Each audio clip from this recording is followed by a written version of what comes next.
Greetings. So here I am walking outside. We have sunlight. I live in Syracuse, New York. We haven't had any real sunlight in a long time. The temperature's in the 40s, and for some reason that feels really warm. So I'm happy today as I'm walking, and I had something to share with you. I want to show you my latest haircut first. This is my latest haircut. It may not mean a lot to you, but here's a little story. You know, when I was younger, I really was proud of my hair. I didn't have the type of hair where I could get an Angela Davis afro, and if that reference means nothing to you, go look it up. So I didn't have that kind of hair, but I had the kind of hair where it got kind of nice. It was kind of big up there, and I loved my hair. And I would go to the barbershop, and I would always ask for an edge up, because I was worried they would cut too much hair off. And so they would reshape it, and then that would last me, a few months, and then I'd go back and get another haircut. Then over time, things started to change. I started getting older, my hair started getting thinner. It still grows, it grows pretty fast, but it doesn't behave anymore. It's all over the place. And so these days I have to keep it really short. If I don't keep it short, I start looking like George Jefferson, and that doesn't work. Now, the consequence of my hair being thin is that people often think that I am bald when I get a haircut. And I'm not. I still have hair up there, but my hair is different than, it's different than white hair.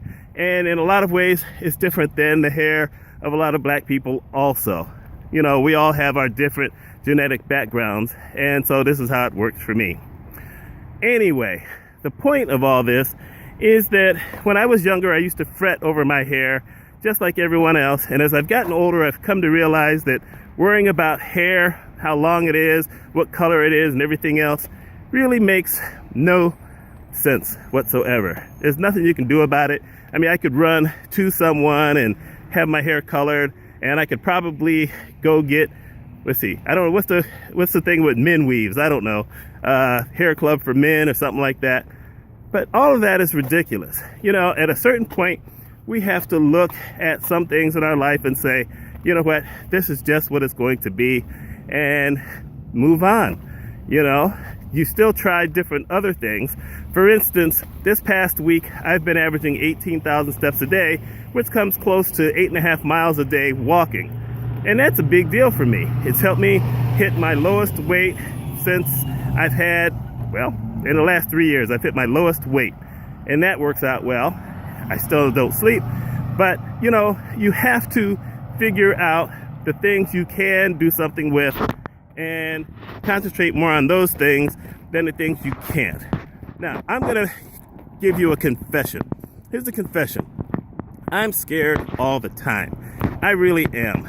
There's a lot of things in my life that I recognize I don't have any control over. And I think I'm about to lose control over you seeing me for a second.